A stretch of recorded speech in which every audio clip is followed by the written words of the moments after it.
Capítulo 11. 4 huelgas mexicanas.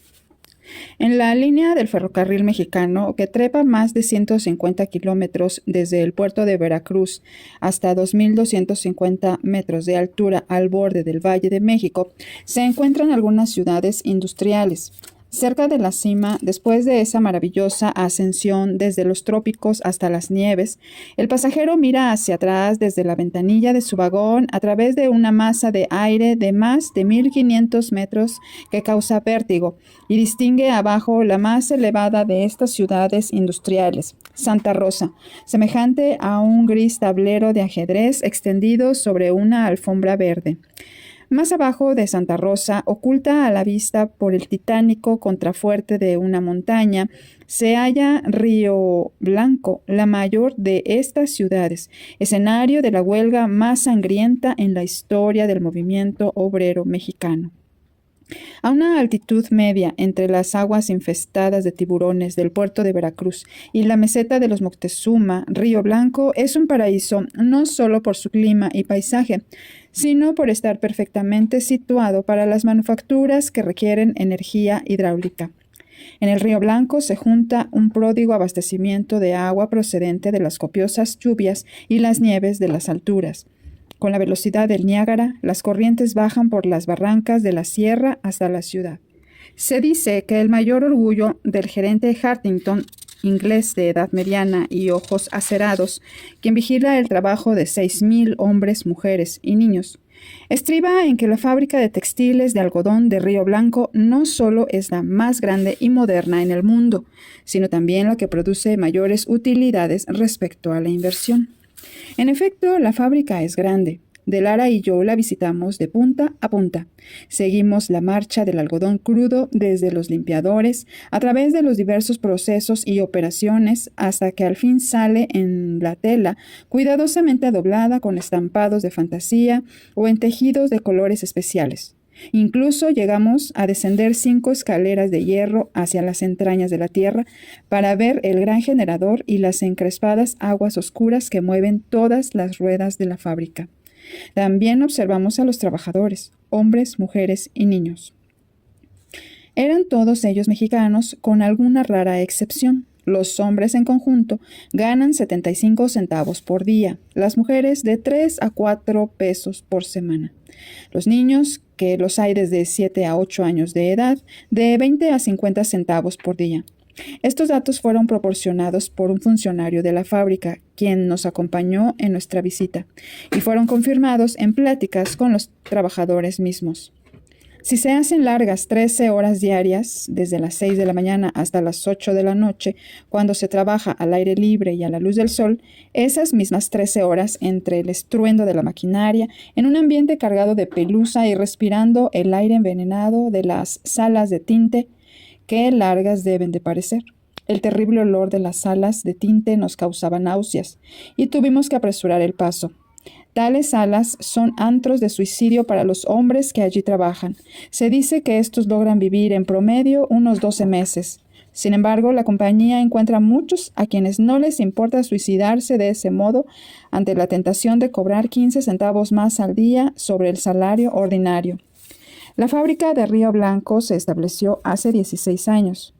16 años. Pero la historia de la fábrica y del pueblo se divide en 2 épocas. Antes de la huelga y después de la huelga. Por donde quiera que fuimos en Río Blanco y Orizaba, esta última es la ciudad principal de ese distrito político, oímos ecos de la huelga, aunque su sangrienta historia se había escrito cerca de 2 años antes de nuestra visita. En México no hay leyes de trabajo en vigor que protejan a los trabajadores. No se ha establecido la inspección de las fábricas. No hay reglamentos eficaces contra el trabajo de los menores. No hay procedimientos mediante el cual los obreros puedan cobrar indemnización por daños, por heridas o por muerte en las minas o en las máquinas. Los trabajadores literalmente no tienen derechos que los patrones estén obligados a respetar. El grado de explotación lo determina la política de la empresa. Esa política en México es como la que pudiera prevalecer en el manejo de una caballeriza, en una localidad en que los caballos fueran muy baratos, donde las utilidades derivadas de su uso fueran sustanciosas y donde no existiera sociedad protectora de animales. Además de esta ausencia de protección por parte de los poderes públicos, existe la opresión gubernamental. La maquinaria del régimen de Díaz está por completo al servicio del patrón para obligar a latigazos al trabajador a que acepte sus condiciones. Los 6,000 trabajadores de la fábrica de Río Blanco no estaban conformes con pasar 13 horas diarias en compañía de esa maquinaria estruendosa y en aquella asfixiante atmósfera, sobre todo con salarios de 50 a 75 centavos al día. Tampoco lo estaban con pagar a la empresa de tan exiguos salarios 2 pesos por semana en concepto de renta por los cuchitriles de 2 piezas y piso de tierra que llamaban hogares. Todavía estaban menos conformes con la moneda en que se les pagaba. Esta consistía en vales contra la tienda de la compañía, que era el ápice de la explotación. En ella la empresa recuperaba hasta el último centavo que pagaba en salarios. Pocos kilómetros más allá de la fábrica, en Orizaba, los mismos artículos podían comprarse a precios menores entre 25 y 75%.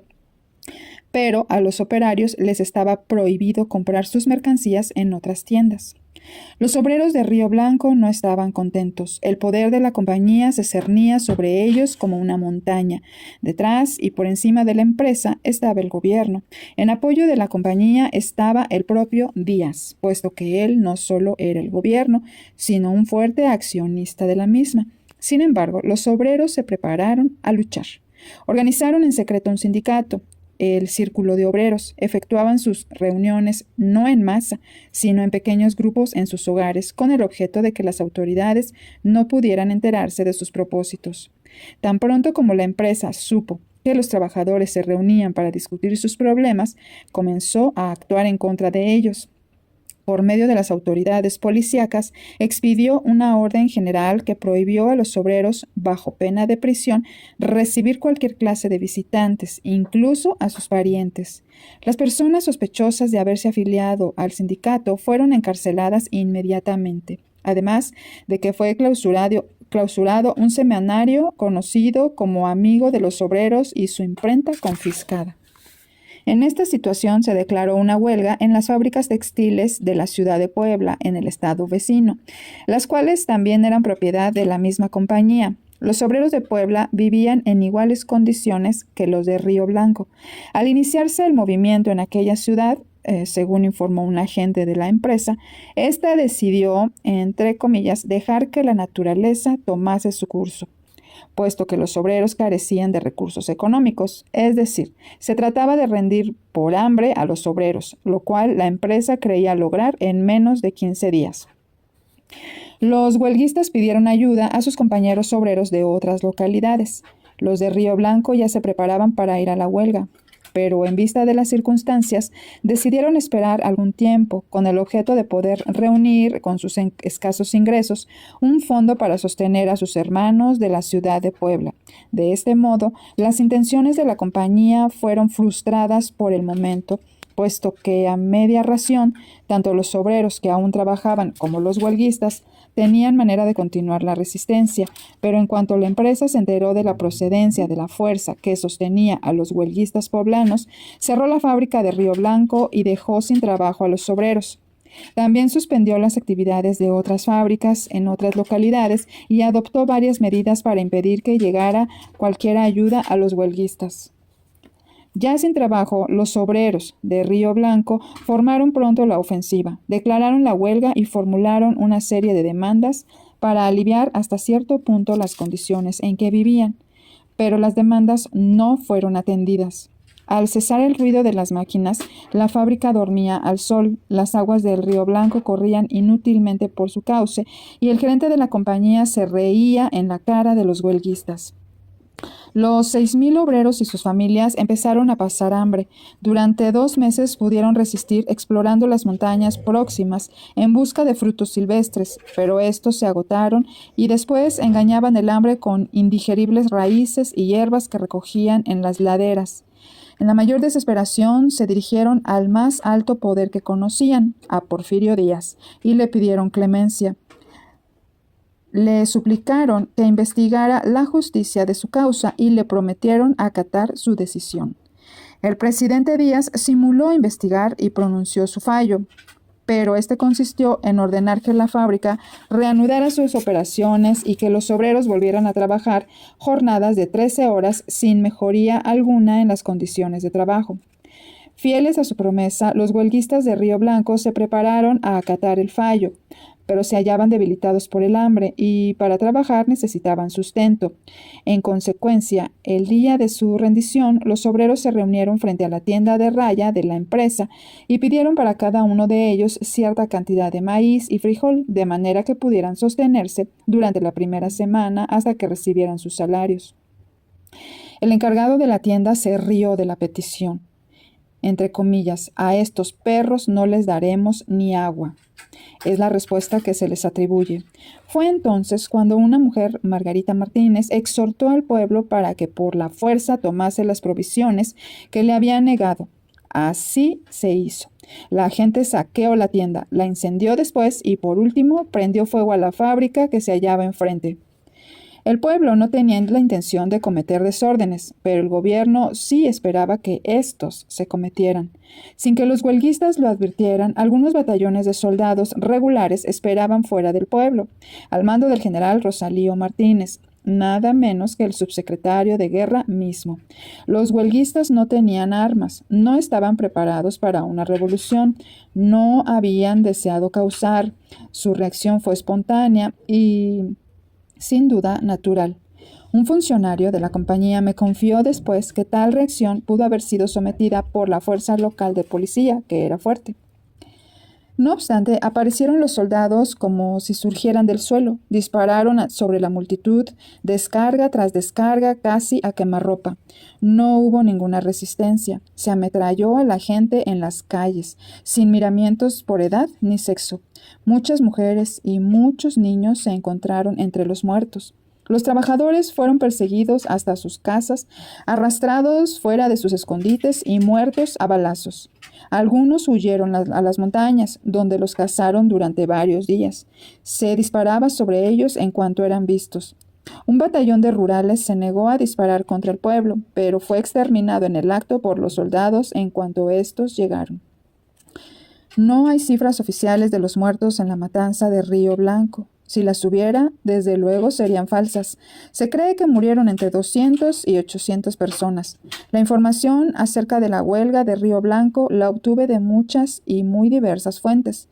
De un funcionario de la propia empresa, de un amigo del gobernador que acompañó a caballo a los rurales cuando estos cazaban en las montañas a los huelguistas fugitivos, de un periodista partidario de los obreros que había escapado después de ser perseguido de cerca durante varios días, de supervivientes de la huelga y de otras personas que habían oído los relatos de testigos presenciales.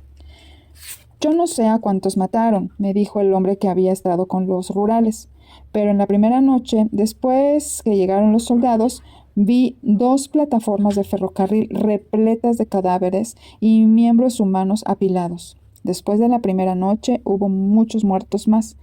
Esas plataformas, continuó, fueron arrastradas por un tren especial y llevadas rápidamente a Veracruz, donde los cadáveres fueron arrojados al mar para alimento de los tiburones. Los huelguistas que escaparon a la muerte recibieron castigos de otra índole, apenas menos terribles. Parece que en las primeras horas del motín se mataba a discreción sin distinciones, pero más tarde se conservó la vida de algunas personas, entre las que eran aprehendidas. Los fugitivos capturados, después de los primeros 2 o 3 días, fueron encerrados en un corral. 500 de ellos fueron consignados al ejército y enviados a Quintana Roo. El vicepresidente y el secretario del Círculo de Obreros fueron ahorcados y la mujer que agitó al pueblo, Margarita Martínez, fue enviada a la prisión de San Juan de Ulúa. Entre los periodistas que sufrieron las consecuencias de la huelga están José Neira, Justino Fernández, Juan Olivares y Paulino Martínez. Los 2 primeros fueron encarcelados durante largo tiempo. El último fue torturado hasta que perdió la razón. Olivares fue perseguido durante muchos días, pero logró evadir la captura y pudo llegar a los Estados Unidos. Ninguno de los 3 primeros tenía relación alguna con los desórdenes. En cuanto a Paulino Martínez, no cometió otro delito que comentar de modo superficial sobre la huelga en favor de los obreros en su periódico publicado en la Ciudad de México a un día de ferrocarril desde Río Blanco. Nunca se acercó en persona a los acontecimientos de Río Blanco, ni se movió de la capital. Sin embargo, fue detenido, llevado a través de las montañas hasta aquella población y encarcelado. Se le mantuvo incomunicado durante 5 meses sin que fuera formulado cargo alguno en su contra. El gobierno realizó grandes esfuerzos para ocultar los hechos de la matanza de Río Blanco, pero el asesinato siempre se descubre. Aunque los periódicos nada publicaron, la noticia corrió de boca en boca hasta que la nación se estremeció al conocer lo ocurrido. En verdad se trató de un gran derramamiento de sangre. Sin embargo, aún desde el punto de vista de los trabajadores, no fue totalmente en vano ese sacrificio. La tienda de la empresa era tan importante y tan grande fue la protesta en su contra que el presidente Díaz concedió a la diezmada banda de obreros que se clausurase.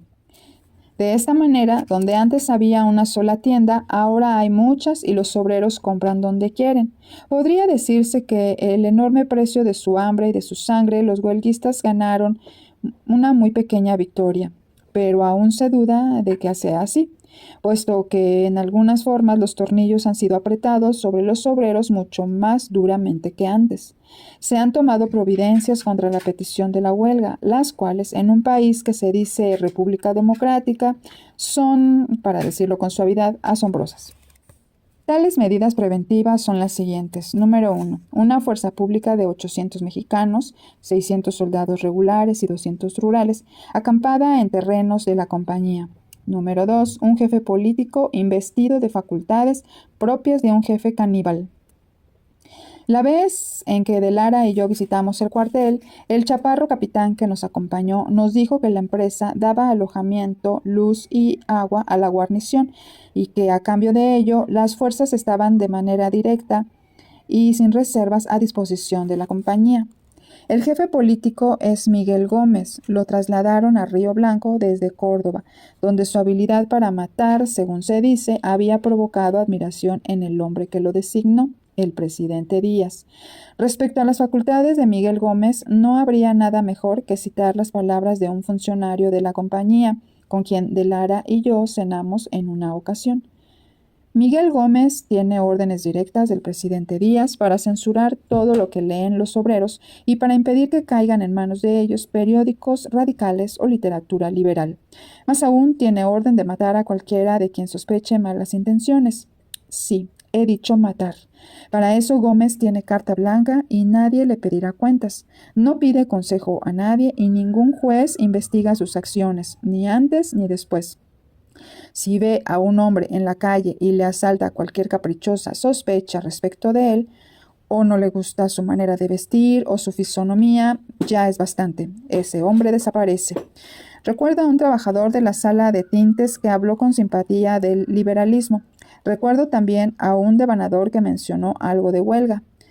Ha habido otros, muchos otros. Han desaparecido repentinamente. Se los ha tragado la tierra y no se ha sabido nada de ellos, excepto los comentarios en voz baja de sus amigos. Desde luego, por su propio origen, es imposible verificar esta afirmación, pero vale la pena hacer notar que no proviene de un revolucionario. Es claro que los obreros sindicalizados de México son los mejor pagados, con gran diferencia respecto a los demás trabajadores del país, debido a la oposición tanto de los patrones como del gobierno, así como a la profunda degradación de la que el mexicano necesita salir antes que pueda recoger los frutos de la organización. El sindicalismo en México está todavía en su infancia. Aún está en pañales, bajo las cuales circunstancias su crecimiento es lento y está rodeado de grandes dificultades. Hasta ahora no existe una Federación Mexicana de Trabajadores. Los principales sindicatos mexicanos que había en 1908, según me lo especificó Félix Vera, presidente de la Gran Liga de Trabajadores Ferrocarrileros, y otros organizadores eran los siguientes. La Gran Liga de Trabajadores Ferrocarrileros con 10,000 miembros. el Sindicato de Mecánicos con 500 miembros, el Sindicato de Caldereros con 800, el Sindicato de Cigarreros con 1500, el de Carpinteros con 1500, el de Herreros, que tiene su cuartel general en Ciudad Porfirio Díaz, con 800 miembros, y el Sindicato de Obreros y del Acero y Fundiciones de Chihuahua con 500. Estos son los únicos que funcionan de modo permanente y la suma de sus miembros muestra que no llegan a 16,000. Han surgido otros sindicatos, como los de Río Blanco, Cananea, Tizapán y otros lugares, en respuesta a una necesidad urgente, pero han sido destruidos, bien por los patrones o por el gobierno, o generalmente por las dos entidades de consumo, el segundo como sirviente de los primeros. Durante 2 años, a partir de 1908, no ha habido en la práctica ningún avance en la organización sindical. Por el contrario, durante algún tiempo, el sindicato más grande, el de trabajadores ferrocarrileros, casi dejó de existir después de haber sido vencido en una huelga, aunque recientemente ha revivido hasta recuperar casi su antigua fuerza. Los sindicatos mencionados están formados de manera exclusiva por mexicanos.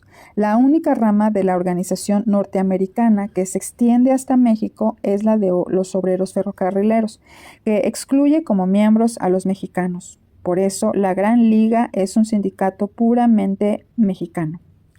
Los caldereros perciben un salario mínimo de 55 centavos por hora. Los carpinteros, organizados solo en la Ciudad de México, sin tener aún escala de salarios, ganan entre 1.50 a 3.50. Los cigarreros de 3.50 a 4 pesos. Los herreros 45 centavos por hora. Y los trabajadores del acero y de las fundiciones 50 centavos por hora. Han ocurrido varias huelgas de estos obreros. En 1905, los cigarreros impusieron sus propias condiciones. Poco después, el Sindicato de Mecánicos de los Talleres Ferroviarios en Aguascalientes declaró la huelga porque sus agremiados estaban siendo desplazados, de modo gradual, por húngaros no sindicalizados con salarios más bajos. Los huelguistas no solo ganaron el punto por el que luchaban, sino que además consiguieron una alza de 5 centavos diarios en sus salarios. Esto alentó en tal forma a los caldereros que estos demandaron un aumento general de 5 centavos al día, y lo consiguieron. Aparte de algunas huelgas cortas de menor importancia aún, tales son las únicas victorias obreras de México. La victoria ha sido la excepción. La regla es la intervención del gobierno con derramamiento de sangre y prisión para los huelguistas. La huelga de la Gran Liga de Trabajadores Ferrocarrileros ocurrió en la primavera de 1908. La liga está compuesta principalmente por garroteros que percibían 75 pesos al mes y mecánicos de los talleres que ganaban 50 centavos por hora. A principios de 1908, los jefes de San Luis Potosí comenzaron a discriminar a los obreros sindicalizados, tanto en los talleres como en los trenes. El sindicato protestó ante el gerente general Clark y este prometió solucionar el problema en un lapso de 2 meses. Al terminarse este plazo, nada se había hecho. Entonces, el sindicato fijó al gerente un nuevo término de 24 horas para actuar. Pero tampoco hubo nada efectivo. En consecuencia, los 3,000 agremiados de la línea se declararon en huelga. Esta paralizó todo el sistema de ferrocarril nacional mexicano, que cuenta con cerca de 1,500 kilómetros de vías desde Laredo, Texas, hasta la Ciudad de México. Durante 6 días el tráfico estuvo suspendido. Parecía asegurado el reconocimiento del sindicato. El primer requisito necesario para lograr la paz con éxito en cualquier lucha conducida según las normas sindicales. La gran compañía parecía vencida, pero los huelguistas no habían contado con el gobierno. Tan pronto como el gerente Clark advirtió que estaba vencido en el campo económico, llamó en su ayuda al poder policíaco de Díaz. El gobernador del estado de San Luis Potosí se comunicó con Vera, el dirigente de la Gran Liga, y le informó que si los obreros no volvían al trabajo inmediatamente, serían detenidos y encarcelados por conspirar contra el gobierno. Mostró un telegrama del presidente Díaz que, en términos significativos, le recordó a Vera la matanza de Río Blanco ocurrida apenas hacía un año. Vera se trasladó rápidamente a México, donde se entrevistó con el vicepresidente Corral y trató de conseguir una audiencia con Díaz. Corral confirmó las amenazas del gobernador de San Luis Potosí y Vera aseguró que los huelguistas mantenían perfecto orden. Rogó que fueran tratados con justicia. Todo fue inútil. Vera sabía que el gobierno no estaba amenazando por formulismos, pues en estas cuestiones el gobierno de México no amenaza inútilmente. Después de una conferencia con la junta directiva del sindicato, la huelga fue levantada y los ferrocarrileros volvieron al trabajo. Es evidente que este resultado desmoralizó al sindicato, pues ¿de qué sirve organizar si no es permitido recoger los frutos de la unión? Los huelguistas fueron aceptados de nuevo en sus trabajos, como se había convenido, pero fueron despedidos uno tras de otro en el momento conveniente. La cantidad de afiliados a la liga disminuyó y los que quedaron en sus listas siguieron solo con la esperanza de que un gobierno menos tiránico reemplazase al que había frustrado sus esfuerzos. Vera renunció a la presidencia. No se aceptó su renuncia, permaneció como jefe nominal del organismo, pero nada podía hacer. Lo conocí precisamente en esta situación y hablé con él acerca de la huelga en los ferrocarriles y la perspectiva general del sindicalismo mexicano. Sus últimas palabras en nuestra plática fueron las siguientes: la opresión del gobierno es terrible, terrible. No hay posibilidad de mejorar las condiciones de los trabajadores mientras no haya un cambio en la administración. Todo trabajador libre de México lo sabe. Vera organizó la Gran Liga de Trabajadores Ferrocarrileros de México en 1904 y desde esa fecha ha pasado muchos meses en prisión por el solo motivo de sus actividades sindicales. Hasta principios de 1909 en nada se mezcló que oliera a agitación política, pero las dificultades que el gobierno imponía a la organización de los sindicatos le condujo inevitablemente a la oposición. Se convirtió en corresponsal de prensa y a consecuencia de que se atrevió a criticar al déspota, encontró de nuevo el camino de ese horrible antro que es Belén. Vera fue detenido en Guadalajara el 3 de agosto de 1909 y llevado a la Ciudad de México. No compareció ante juez alguno, ni se formuló contra él denuncia formal. Tan solo se le dijo que el gobierno federal había dispuesto que pasara 2 años en la cárcel para cubrir una sentencia que 4 años antes se le habían puesto por sus actividades sindicales, pero de la cual había sido indultado después de 1 año 7 meses. A pesar de ser inválido, Vera es un hombre valiente y honrado y un ferviente organizador obrero. La libertad de México perderá mucho con su encarcelamiento. Las huelgas en México han sido casi siempre el resultado de la espontánea negativa de los obreros a continuar su vida miserable, más que fruto de un trabajo de organización o del llamado de los dirigentes. Tal fue la huelga de Tizapán, a la que me refiero porque de manera casual visité ese lugar cuando los huelguistas estaban muriendo de hambre. La huelga había durado 1 mes, afectaba a 600 operarios de una fábrica textil de Tizapán, situada a unos cuantos kilómetros desde el castillo de Chapultepec en la Ciudad de México. Sin embargo, ni un solo periódico de la capital que yo sepa mencionó el hecho de que esa huelga existiera. Me enteré que ahora es un refugiado político en los Estados Unidos, quien me advirtió que mantuviera en secreto que él me lo había comunicado, porque aunque él mismo no supo de la huelga sino después que fue declarada, temía que una indiscreción por mi parte diera por resultado su captura. Al día siguiente fui a Tizapán, vi la fábrica silenciosa, visité a los huelguistas en sus miserables hogares y además hablé con el comité de huelga.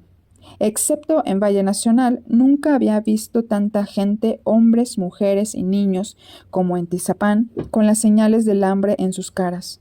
En verdad que no estaban enfermos de fiebre, que sus ojos no estaban vidriosos a causa de la fatiga total por el trabajo excesivo y el sueño insuficiente, pero sus mejillas estaban pálidas, respiraban débilmente y caminaban vacilantes por falta de alimento. Esta gente había trabajado 11 horas diarias por salarios que variaban entre 1 y 6 pesos por semana. Sin duda, hubieran continuado en esas condiciones si tales salarios se les pagaran realmente. Pero los patrones siempre ideaban nuevos métodos para robarles lo poco a que tenían derecho. Las pequeñas manchas que aparecían en la tela eran causa de descuentos de 1 y 2 pesos y en ocasiones hasta de 3 pesos en los sueldos. Las multas menores eran incontables. Además, los trabajadores estaban obligados a pagar 3 centavos cada uno a la semana para pagar la comida de los perros que pertenecían a la fábrica. Esto fue la gota que colmó el vaso. Los trabajadores se negaron a aceptar salarios con descuentos. Se cerró la fábrica y empezó el periodo de hambre. Cuando visité Tizapán, más o menos 75% de los hombres se habían marchado a otras partes en busca de trabajo. Como se hallaban por completo sin recursos, es muy probable que gran proporción de ellos haya caído en manos de enganchadores y fueran vendidos a la esclavitud de la tierra caliente. Quedaban allí algunos hombres y muchas mujeres y niños hambrientos. El comité de huelga había suplicado al gobierno federal que pusiera remedio a sus agravios, pero sin éxito. Habían pedido al presidente Díaz que reservase para ellos algunas extensiones de tierra de los millones de hectáreas que constantemente eran cedidas a extranjeros, pero no recibieron de él ninguna respuesta. Cuando les pregunté si tenían esperanzas de ganar la huelga, me dijeron que no, aunque ello no les importaba, preferían morir al aire libre que volver al trato miserable establecido en la fábrica. He aquí la transcripción del lastimoso llamado que estos huelguistas de Tizapán enviaron a otros centros fabriles del país. Queridos compañeros, por esta circular hacemos saber a todos los trabajadores de la República Mexicana que ninguna de las fábricas que existen en nuestro infortunado país ha mostrado hombres tan avaros como los fabricantes de la hormiga Tizapán, puesto que son peores que ladrones de Camino Real. No solo son ladrones, sino tiranos y verdugos. Expliquémoslo con claridad. Aquí nos roban en pesas y medidas. Aquí nos explotan sin misericordia. Aquí nos imponen multas de 2 y 3 pesos hasta el último centavo de nuestros salarios y nos despiden del trabajo a patadas y golpes. Pero lo más repugnante, ridículo y vil de todo ello es el descuento que se hace a los trabajadores de 3 centavos semanarios para el sustento de los inútiles perros de la fábrica. ¡Qué desgracia! ¿Quién puede vivir esa vida tan triste y degradante? Por lo expuesto, parece que no vivimos en una república conquistada con la sangre de nuestros antepasados, sino más bien que habitamos una tierra de salvajes y brutales esclavistas. ¿Quién puede subsistir con salarios de 3 y 4 pesos a la semana, descontados con multas, rentas de casa y robos en el peso y las medidas? No, 1000 veces no. Por tales circunstancias pedimos a nuestra querida patria un fragmento de tierra que cultivar, de manera que no continuemos enriqueciendo al extranjero, traficante y explotador, que amontona oro a costa del fiel esfuerzo del pobre o infortunado trabajador. Protestamos contra este orden de cosas y no trabajaremos hasta que se nos garantice que las multas serán abolidas y también la manutención de perros, lo cual no debemos pagar nosotros, y que seremos tratados como trabajadores y no como desdichados esclavos de un extranjero. Confiamos en que nuestros compañeros nos ayudarán en esta lucha. El Comité. Tizapán, 7 de marzo de 1909. La huelga de Tizapán se perdió. La empresa reabrió la fábrica sin dificultad, tan pronto estuvo en condiciones de hacerlo, puesto que, como dicen los prospectos de las compañías del país, en México hay mano de obra abundante y muy barata.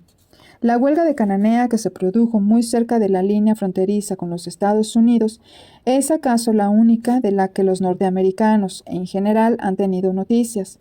Como no fui testigo de ella, ni siquiera estuve en el lugar de los hechos, no puedo hablar como testigo presencial. Sin embargo, he conversado con tantas personas conectadas de uno u otro modo con los sucesos. Algunas se hallaron en el sitio mismo donde silbaban las balas, que no puedo menos que pensar en que tengo una idea bastante clara de lo que allí ocurrió. Cananea es una ciudad productora de cobre del estado de Sonora, situada a algunos kilómetros al sur de la frontera con Arizona. La fundó W. C. Greene, quien obtuvo del gobierno de México a muy pequeño o ningún costo varios millones de hectáreas a lo largo de la frontera. Greene se fue tan afortunado en cultivar íntimas relaciones amistosas con Ramón Corral y otros altos funcionarios mexicanos que las autoridades municipales establecidas en su propiedad estaban enteramente bajo su dominio, a la vez que las autoridades de la ciudad mexicana más cercanas se mostraban con exceso amistosas y en realidad bajo sus órdenes.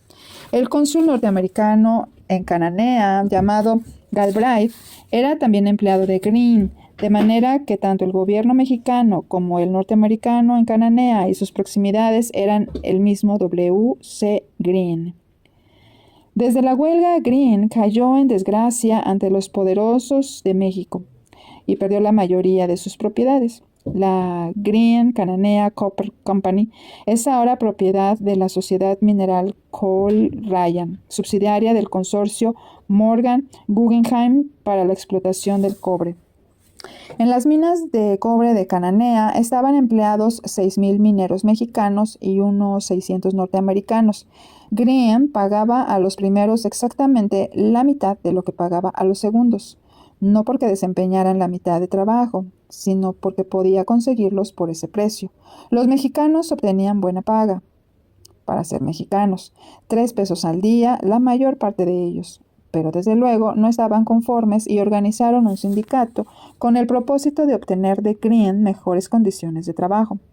Han surgido algunas dudas y discusiones sobre el motivo que precipitó la huelga. Algunos dicen que se debió al anuncio de un capataz de la mina en el sentido de que la compañía había decidido sustituir el sistema de salarios por el trabajo por tareas. Otros afirman que se precipitó Greene al telegrafiar a Díaz en solicitud de tropas a raíz de una demanda de los mineros de un salario de 5 pesos diarios. Cualquiera que haya sido el motivo inmediato, los trabajadores del turno de noche fueron los primeros en suspender las labores el 31 de mayo de 1906. Los huelguistas recorrieron las propiedades de la empresa e hicieron salir a todos los hombres que trabajaban en los distintos departamentos. En todos estos obtuvieron buen éxito, pero las dificultades empezaron en el último lugar que visitaron, el aserradero de la empresa, donde la manifestación llegó en la madrugada. En ese lugar, el gerente de apellido Metcalfe bañó con una manguera a los obreros de las primeras filas. Los huelguistas contestaron con piedras. Metcalfe y su hermano salieron con rifles. Cayeron algunos huelguistas y en la batalla que siguió murieron ambos Metcalfe. Durante la manifestación, el jefe del escuadrón de detectives de Greene, llamado Rowan, repartió rifles y municiones entre los jefes de departamento y tan pronto como empezó la lucha en el aserradero, la policía de la empresa subió en automóviles y recorrió el pueblo disparando a derecha e izquierda. Los mineros, desarmados, se dispersaron, pero se disparó sobre ellos cuando corrían. Uno de los dirigentes acudió al jefe de la policía en demanda de armas para que los mineros pudieran protegerse, pero fue bárbaramente golpeado por este, quien puso todas sus fuerzas al servicio de la compañía. Durante las primeras horas que siguieron a los disturbios fueron encarcelados algunos hombres de Greene. Sin embargo, pronto los pusieron en libertad, mientras que cientos de mineros quedaron presos. Al convencerse de que no se les haría justicia, el grueso de los huelguistas se concentró en un lugar dentro de las propiedades de la compañía, desde donde, atrincherados y con las armas que pudieron encontrar, los obreros desafiaron a la policía de Greene.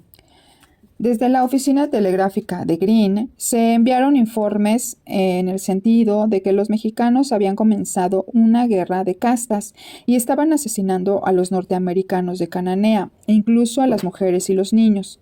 El cónsul Galbraith hizo llegar a Washington descripciones tan exaltadas que despertaron la alarma del Departamento de Guerra. Tales noticias fueron tan mentirosas que Galbraith fue destituido tan pronto como se conocieron los hechos reales. El agente de la Secretaría de Fomento de México, por otra parte, informó de los hechos tal como estos fueron, pero por influencias de la empresa fue despedido inmediatamente de su encargo. El coronel Greene escapó a toda prisa en su vagón privado hacia Arizona, donde pidió voluntarios que quisieran ir a Cananea a salvar a las mujeres y niños norteamericanos. Ofreció $100 a cada uno, tuviese o no que pelear. Esta acción no tenía ningún pretexto válido, puesto que los huelguistas no solo nunca asumieron actitud agresiva en los acontecimientos violentos de Cananea, sino que de ningún modo se trató de una demostración anti-extranjera. Fue una huelga obrera, pura y simple, una huelga en que la única demanda consistió en un aumento de salarios a 5 pesos diarios. Mientras las falsas noticias de Greene despachadas desde Cananea causaban sensación en los Estados Unidos, los policías privados de la empresa cazaban en las calles a los mexicanos. Se advirtió a los norteamericanos que permanecieran en sus casas para que los asesinos pudieran disparar sobre cualquiera a la vista, como en realidad lo hicieron. La lista de los muertos por los hombres de Greene, publicada en esa época, ofreció un total de 27, entre los cuales hubo varios que no eran mineros. Entre estos, según se dice, se encontraba un niño de 6 años y un anciano de más de 90 que cuidaba una vaca cuando lo alcanzó una bala. Mediante su falsa presentación de los hechos, Greene pudo lograr una fuerza de 300 norteamericanos, compuesta de guardias, mineros, ganaderos, vaqueros y otros precedentes de Bisbee, Douglas y otras ciudades. El gobernador Izábal de Sonora, siempre entregado a Greene, recibió a este grupo de hombres en Naco y los condujo a través de la frontera. El jefe mexicano de la aduana se opuso a la intervención de esa gente y juró que los invasores solo pasarían por encima de su cadáver. Con su rifle puesto, este hombre se enfrentó al gobernador del estado y a los 300 extranjeros y se negó a ceder hasta que Izábal le mostró una orden firmada por el general Díaz que permitía la invasión. Así fue como el 2 de junio de 1906, 300 ciudadanos norteamericanos, algunos de ellos empleados del gobierno, violaron las leyes de los Estados Unidos, las mismas leyes que sirvieron para acusar a Flores Magón y a sus amigos solo de conspirar para violarlas. Sin embargo, ninguno de aquellos norteamericanos, ni siquiera Greene, el hombre que conocía la situación y era el único culpable, fue procesado. Además, el capitán de guardias Reining, quien aceptó el nombramiento del gobernador Izábal para mandar esta fuerza de norteamericanos, en vez de ser depuesto por ello, fue ascendido más tarde.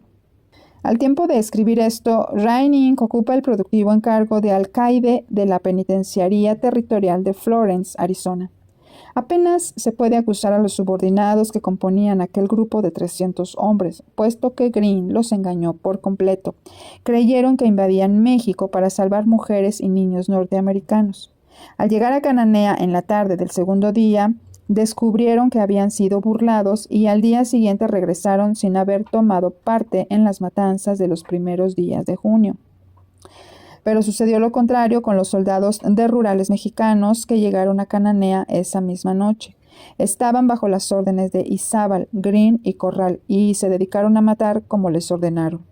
Había un batallón de caballería al mando del coronel Barrón, 1000 de infantería a las órdenes del general Luis Torres, quien se trasladó con sus fuerzas a toda prisa desde el río Yaqui para someterse a los propósitos de Greene. Unos 200 rurales, el cuerpo de policías privados de Greene y un batallón de la Acordada. Todos ellos participaron en la matanza. Los mineros encarcelados fueron colgados, otros fueron llevados al cementerio, donde los obligaron a cavar sus fosas. Allí mismo fueron fusilados. Condujeron a centenares hacia Hermosillo y donde fueron consignados al ejército mexicano.